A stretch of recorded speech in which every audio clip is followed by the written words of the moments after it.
Hey, how you going, guys? It's Gazza back at ya.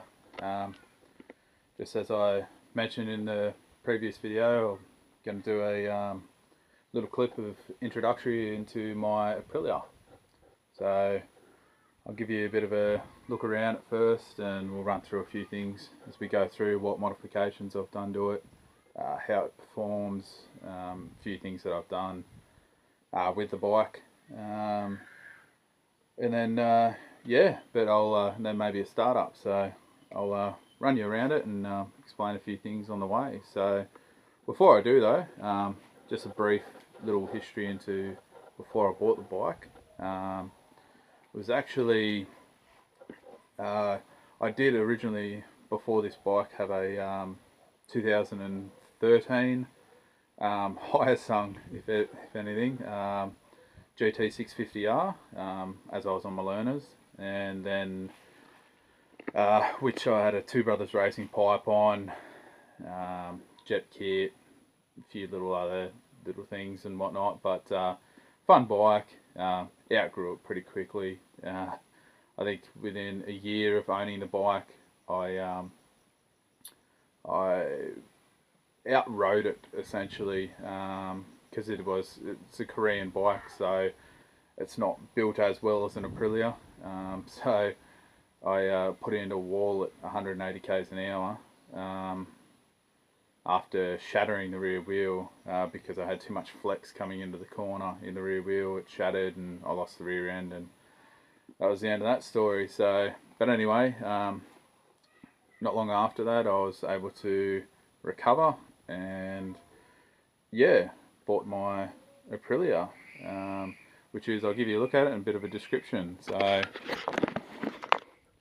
here she is.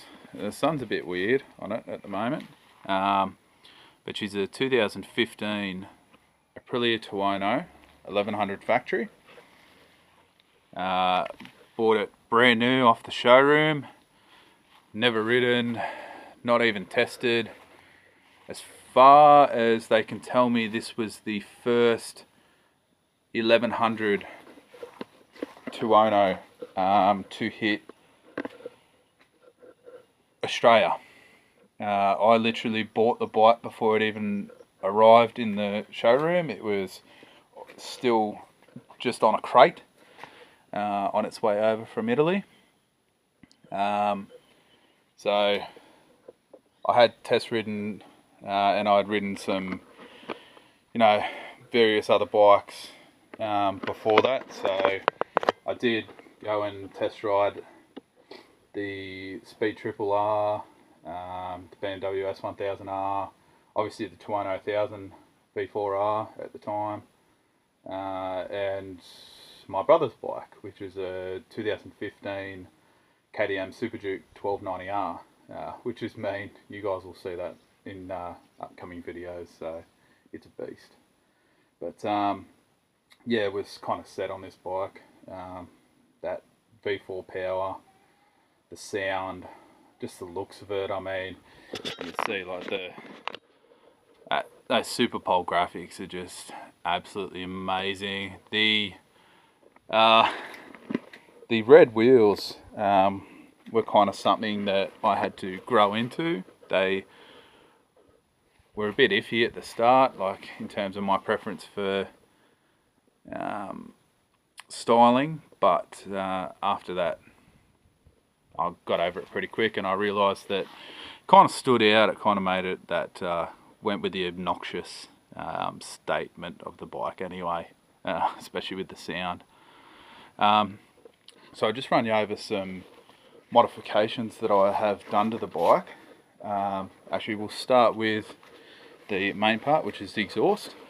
So the stock cans, as you guys know, or maybe don't know, but are usually up to about here, nice and fat Euro cans.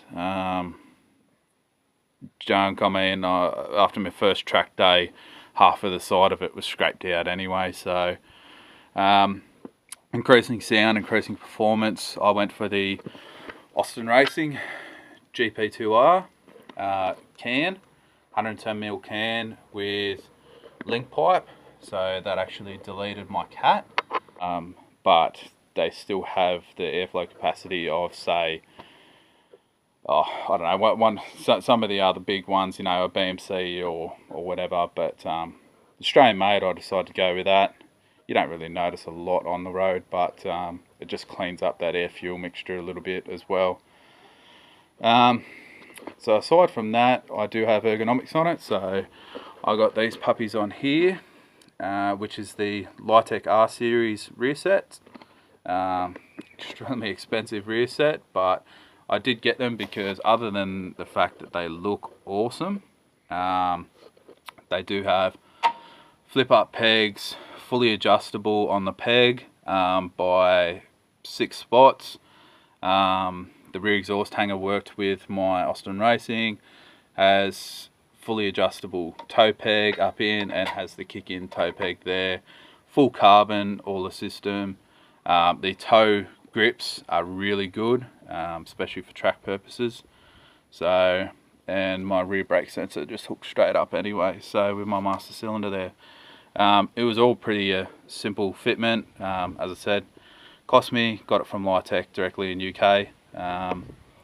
And yeah, aside from that, so the other Litec stuff that I got, so got some Litec knobbies on there, frame knobs. For track use, I got the Litec bar ends on there, all color coded. The Litec Razor blinkers, which are really tidy. They nick in there nice. I mean, you can imagine you can't even see them until they're on. They are very bright though. Same as in the rear there. So I do have a tail tidy on there, Evotech tail tidy, which just pulls up all that nice and tight, so it hugs right into that RSV4 tail end there.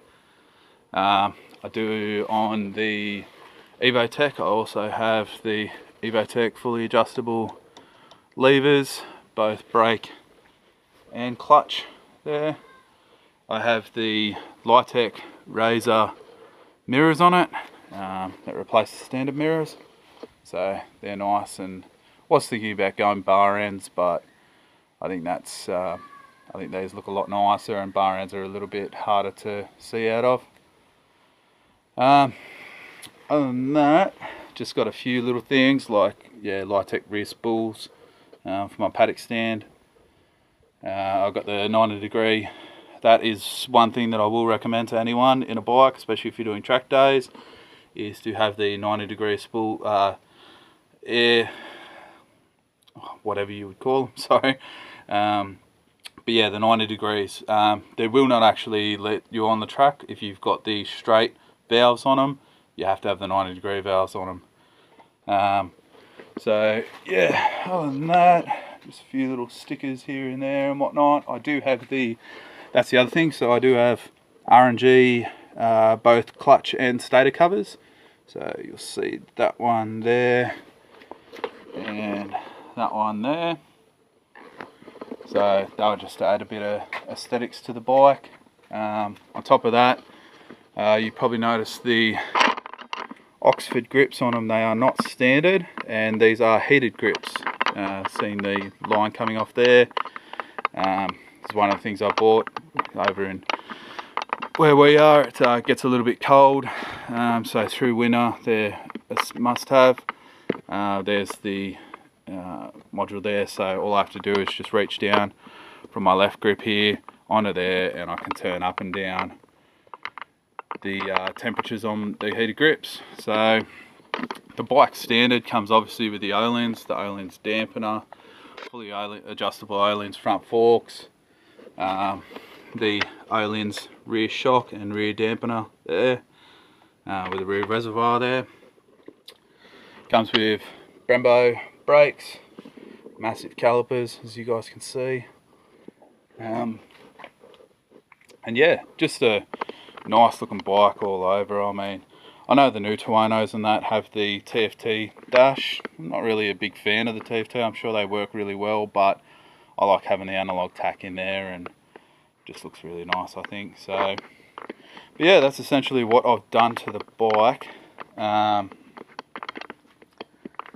In terms of that, I probably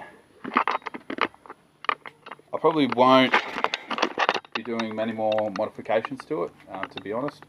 It is quick enough as it is.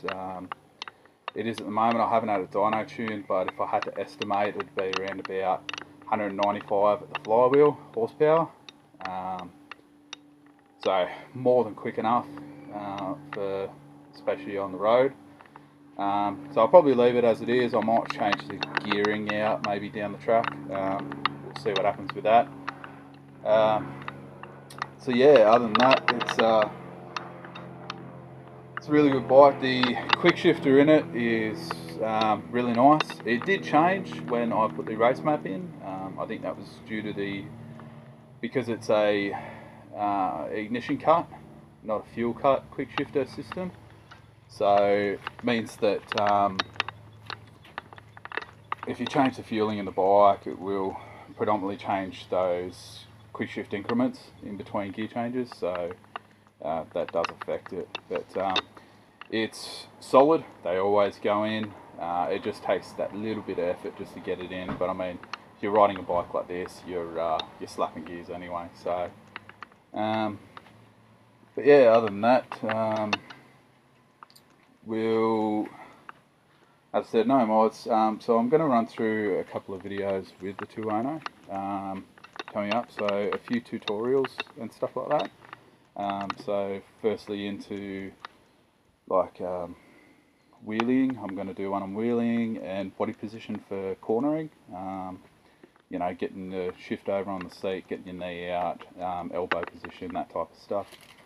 I'm going to run through the APRC settings, sorry, so I'll show you guys how and what difference traction control makes, wheelie control, stability control, as well as I'll show you launch control on it.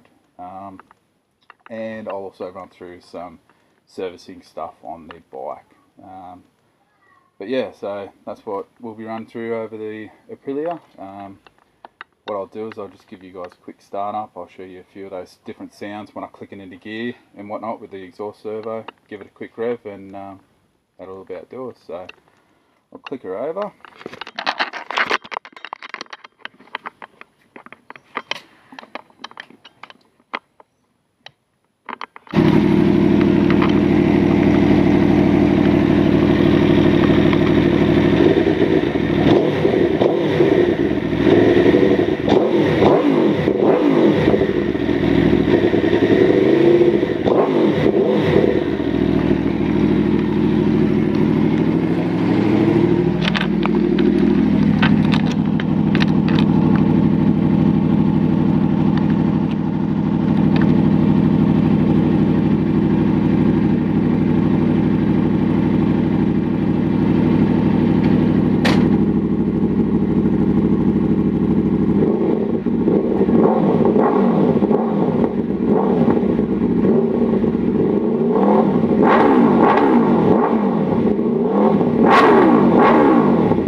That's about it, guys. So I'm going to wrap it up there. If you guys want to follow what I'm doing with the Aprilia, that'd be great.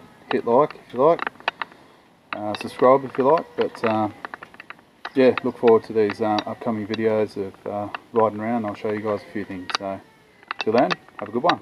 See ya.